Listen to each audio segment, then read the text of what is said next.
Hillary Clinton did not respond to reports that she used a private email, not a government email address, while she was Secretary of State. Now, what does that mean for those trying to get to the bottom of Benghazi, and why does this matter again? Former White House Chief of Staff John Sununu says this could come back to haunt her. I am absolutely surprised. I had always given Hillary Clinton much more credit for being smarter than this, and this really is not very smart.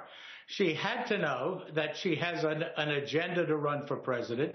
She had to know this kind of an issue of transparency was part of the criticism that candidates and officials get. Well, Ohio Congressman Jim Jordan is on the Benghazi Select Committee. He's my guest from the Hill. And sir, good morning and welcome good morning, back. Bill. What do you think was going on here? Well, it looks like she was trying to make sure that this wasn't transparent, that she could hide what she was communicating with whomever she was communicating with. And frankly, I think there's a potential this is a violation of the Records Law, the Records Act, and we're going to look into that. And I think also, frankly, what Chairman Gowdy said yesterday, we may need to have Ms. Clinton come more than once and testify in front of this committee and explain the emails and a host of other questions we have regarding the tragedy that took place in Benghazi. Can't you simply subpoena the emails? I mean, is that the way you get at it? They've got to be on a server somewhere, right? No, exactly right. You go to the service provider, and you subpoena them and you get them there. We've actually done some of that before. We've tried that route with the IRS, frankly, on the Oversight Committee. So I think this is something we have to look at and have to do. Is it that easy, though? Because with the IRS thing, it seemed like you guys were jumping through hoops. Well, when you're dealing with this administration, Bill, nothing's easy. I mean, the State Department, we've had a subpoena to the State Department for a host of documents a year and a half ago. We've still yet to get all those documents. Now, in this case, the State Department can't give us what they don't have. I understand that. But there are lots of other documents that we've tried to get from them that we still haven't. But this is the norm for this administration, unfortunately. But we got to get these. So, yeah, we'll use whatever route we have to. I want to take you back 3 years. A little more than that. This was October of 2011. Savannah Guthrie from NBC interviewing Hillary Clinton. She asked her about, what her tendencies are to communicate electronically, email, BlackBerry, etc. This is part of that now.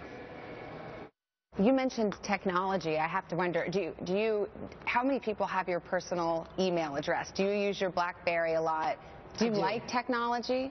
Are you good at it? I'm okay for someone of my generation. I'm okay, but no, I have a lot of security restraints on what I can and can't do, but I do try to stay in touch as much as possible, and electronically is by far the easiest way to do that. I think the one phrase that people will pick up on their congressman is, I have a lot of security restraints. Yep.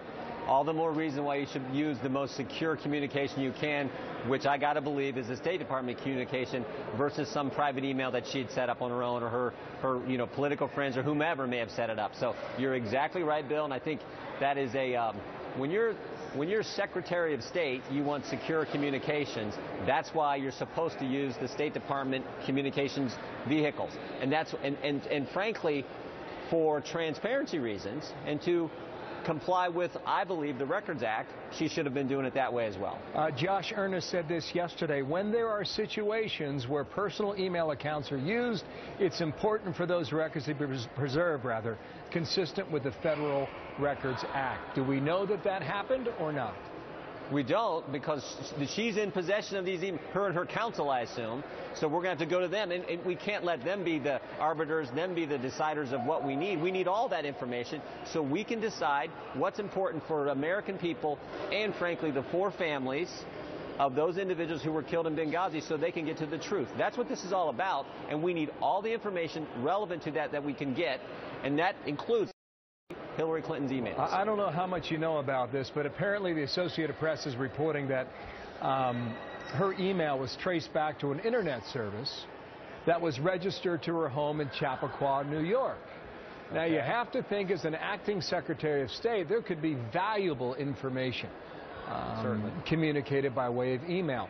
Where does this lead? Where does this take us, do you believe? Well, we don't know. That's why we need the information. So, look, 4 Americans were killed. 4 Americans, Ambassador Stevens, Sean Smith, Glenn Doherty, Tyrone Woods. Their families want the truth. Some of what may have been involved in this whole thing could be in those emails. That's why we need them. So they need to turn them over to us. We need to subpoena them and go get them. But whatever it is, we need to get that information so we can get to the truth. I get the point you're making. Last point I want to make. Was she just sloppy and irresponsible, or do you think there was something more at work here? I don't know. If you got multiple accounts, I guess one could conclude that she was trying to hide something. We don't know. I don't want to get at her motive.